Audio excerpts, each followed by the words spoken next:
The subcommittee will come to order.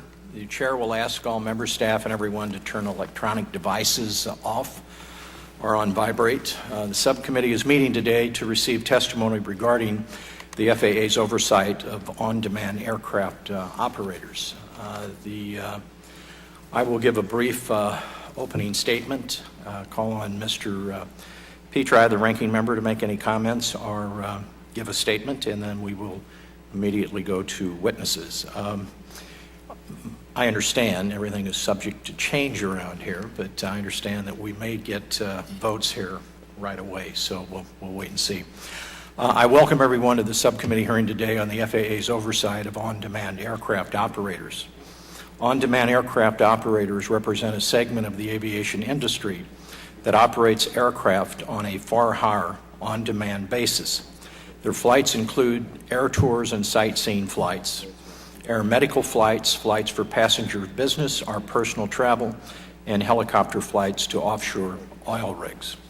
Part 135 of the Federal Aviation Regulations governing on-demand operators.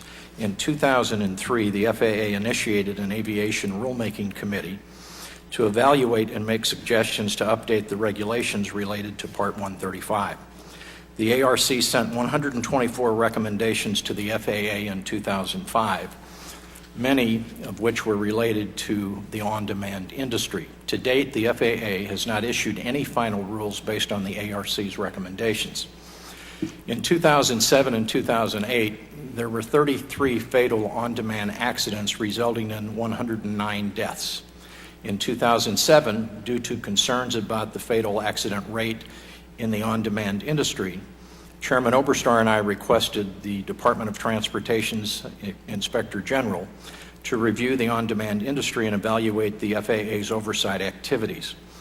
Specifically, we requested that the IG-1 evaluate the differences between the FAA's regulation and on-site for on-demand operators versus larger commercial air carriers. Secondly, identify specific issues that may hinder the FAA in its oversight responsibilities, and 3, provide recommendations to improve the FAA's oversight of these operators. The IG issued the first part of its report in July of 2009, and I understand the second report will be issued very shortly. Today, I look forward to hearing from the IG on its ongoing work in this area. The first report raised a number of important issues. The IG found that on-demand operators operate in a high-risk environment. This subcommittee heard similar testimony last year concerning helicopter air ambulance operations, which often fly in challenging conditions such as poor weather, nighttime, and to unfamiliar landing sites. The bottom line is that on-demand operators fly very different missions than scheduled commercial airlines, and in many cases, they do not have the same infrastructure as scheduled commercial airlines. For example, on-demand pilots often fly without the assistance of an air traffic controller to ensure aircraft separation and to provide weather and safety advisories. The IG also found that on-demand operators have less stringent safety-related regulatory requirements than large commercial airlines. Some of the ARC's 2005 recommendations for on-demand operators related to icing and pilot fatigue. These are issues that this subcommittee has examined with regard to scheduled commercial airline operations.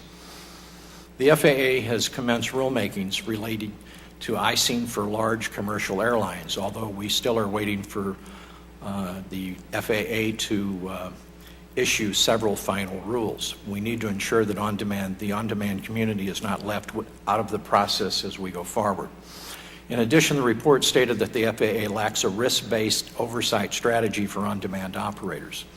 The FAA does not require that on-demand operators report any data to the agency, but instead conducts a voluntary survey. It is difficult to have a risk-based oversight system without data to show where risks are. Again, this is a problem similar to what this subcommittee found with regard to helicopter air ambulance operations. After I requested a study on the subject, the GAO issued a report in 2007 recommending that the FAA identify and collect data to better understand the air ambulance industry. Today, I hope to hear from the FAA on steps that it intends to take in the interim to ensure risk-based oversight for the entire on-demand industry. I also look forward to hearing from the industry on steps that it has taken to improve the safety and oversight of its operators. We addressed many of the problems that the DOT IG and the GAO and the National Transportation and Safety Board identified relating to helicopter air ambulances in H.R. 915, the FAA Reauthorization Act of 2009, which is currently pending in the Senate. Our bill also deals with issues relating to pilot fatigue in both the on-demand and commercial airline environment. I hope to move to conference on this bill very shortly after the Senate acts as we understand that they are doing as we speak.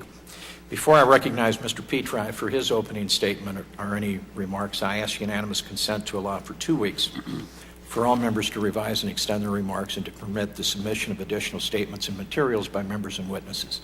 Without objection so ordered, the chair now recognizes the ranking member of the subcommittee, Mr. Petri, for his statement or any comments that he would like.